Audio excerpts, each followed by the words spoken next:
Isang magsaysayang araw sa lahat, kami ang kapitong pangkat at ngayon ay aming tatalakay ang how data travels the internet and internet threats and how to avoid it. Ano nga ba ang internet? Ang internet ay isang malawak na network ng computer at iba't ibang devices sa buong mundo na magkakaugnay gamit ang mga linya ng komunikasyon gaya ng cable, satellite at wireless signals.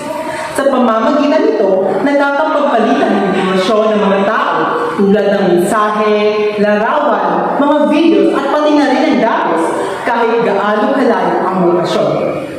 Ngayon naman ay aking tatalakayin ang 7 hakbang on how data travels the internet.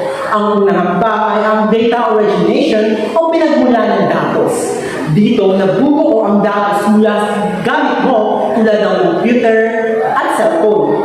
Halimbawa, nag-type ka ng message o nag-send ng pictures. Ang pangalawang hakbang ay ang network interface o pagpapadala ng signals. Ang device ay nagbabago ng datos para maging signal tulad ng Wi-Fi signal, kuryente o ilaw para maipapadala ito sa internet. Ang pangatlong hakbang naman ay ang routing o paglalakbay ng datos. Ang datos ay dumadaan sa mga router na parang checkpoint para makarating sa tamang destination gamit ang IP address. Para sulat na dumadaan sa iba't ibang ang post office bago makarating sa tanggapan. Sunod naman ang transit network. Pagkatapos dumaan ng mga data sa router, pumapasok ito sa tinatawag na transit network. Dito, nagaganap ang pinaka-backbone ng internet para itong pangunahing highway o expressway kung saan sobrang bilis ng biyahe ng mga datos. Dito, nag-uugnay ang mga malalaking network at mga bansa para makapagpadala ng impormasyon sa iba't ibang parte ng mundo. Kung wala ang transit network, mabagal o posibleng hindi makarating ang datos sa papupuntahan nito. Sunod ay ang internet exchange. Dadaan ang datos sa internet exchange. Ito ang pinaka-pisikal na lugar kung saan maraming network ang mga nagsasama-sama. Para bang isang terminal kung saan nagsasalubong ang mga bus o jeep na galing sa iba't ibang ruta. Nagkakapalitan ng datos ang mga network para matiyak na mabilis at maayos na makarating ang impormasyon sa ibang direksyon. Sunod naman ay ang mile connection. Kapag malapit na sa destinasyon, dadaan ito sa last mile connection. Ito na ang huling bahagi ng biyahe ng datos mula sa pinakamalapit na linya ng internet papunta mismo sa inyong mga bahay o opisina. Pwede itong dumaan sa fiber at cables, DSL lines o kahit wireless connections. Parang rider ng delivery na kumakatok sa pintuan nyo ng inyong mga bahay. Para bang package gano'n. Sunod naman ay ang reception and processing. Pagkatapos ng lahat ng proseso, matatanggap na ng device ang datos. Kapag dumating ito sa inyong cellphone, sa laptop o di kaya sa computer, agad itong pinoproseso ng operating system at ang mga aplikasyon. Ginagawa muli ito mga larawan ng tunog, video o text na naiintindihan ng tao. Kumbaga mula sa maliit na binary numbers, nagiging Facebook post, YouTube video o messenger chat na nakikita mo sa inyong screen. Sa konklusyon ng lahat ng prosesong iyon, sa loob ng ilang segundo lang, nangyayari ang lahat ng ito. Kaya nagagawa nating mag-message, mag-search, at mag-video call kahit nasa iba't ibang panig tayo ng mundo. Ngayon ay dumako naman tayo sa internet threats. Una, ang malware. Ang malware ay isang malicious software o masasamang uri ng program o software na ginagamit para makasira o makapagnakaw ng impormasyon sa computer. Halimbawa, kapag nag-download ka ng isang file na mukhang laro pero bigla na lang sinira ang system ng computer mo. Ang malware ay may 5 uri. Una na ang virus. Isang programang masama na kumakalat sa ibang computer. Kadalasan, kailangan itong ma-open o ma-run para gumana.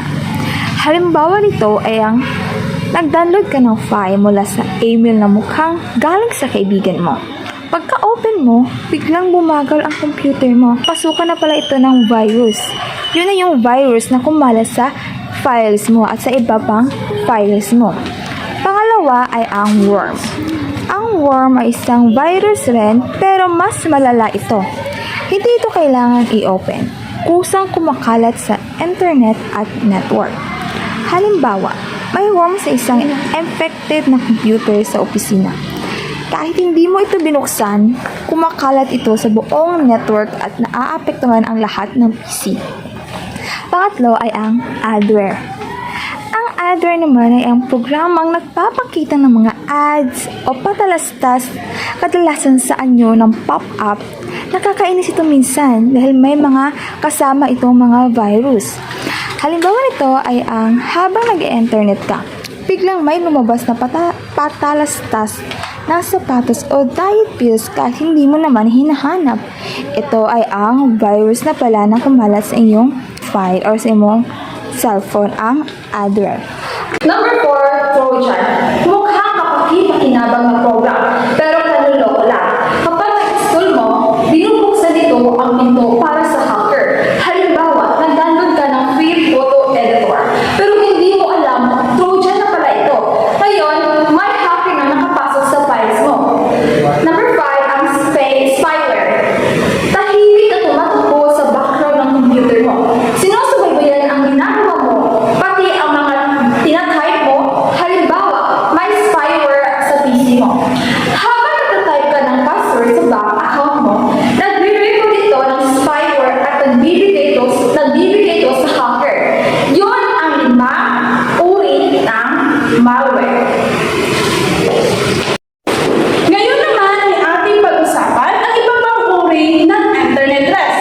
Kung saan ang pangalawa, ito ay ang spam. Ang spam, ito ay tumutukoy sa hindi kanais-nais na email na karaniwang galing sa mga advertiser o automatikong program o tinatawag nating bots. Madalas naglalaman ng mga promotion, peking balita o malware na maaaring makasira ng computer. Halimbawa, bigla kang nakatanggap ng email tungkol sa nagsasabing nanalo ka raw ng iPhone ngayon. Kung saan kapag pinindot mo ito, maaaring itong mag-install ng virus sa iyong device. At ang pangatlo naman ay ang phishing. Ito naman ay isang uri ng panlilinlang sa internet kung saan sinusubukan ng attacker na makuha ang iyong sensitibong impormasyon tulad ng password, bank account number, o di kaya credit card details. Ginagamit nila ito ang mga phishing email, text o website na ginagaya ang isang lehitимong kumpanya. Halimbawa, nakatanggap ka ng email na kunwari galing sa BPI Bank na nagsasabing kailangan daw i-update ang iyong account. May kasama itong link na pupunta sa peking website kung saan hinihingi ang iyong username o di kaya ay password. Sunod naman ang pang-apat ay ang botnet. Ito naman ay isang network ng computer na nahawaan ng malware o kontrolado ng hacker na hindi alam ng may-ari. Tinatawag itong zombies o kung saan ang mga affected computer dahil ginagamit sila sa masasamang gawain tulad ng pagpapadala ng spam o di kaya cyber attacks. Halimbawa, ang isang hacker ay nag-infect ng 10,000 computer sa iba't ibang bansa. Ginagamit nito ang mga sabay-sabay na pagpapadala ng mga spam email sa milyong-milyong tao. Sunod naman ay ang DOS o tinatawag nating Denial of Service Attack. Saan ito ay isang uri ng cyber attack na naglalayong patigilin o pabagalin ang isang website o online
impormasyon.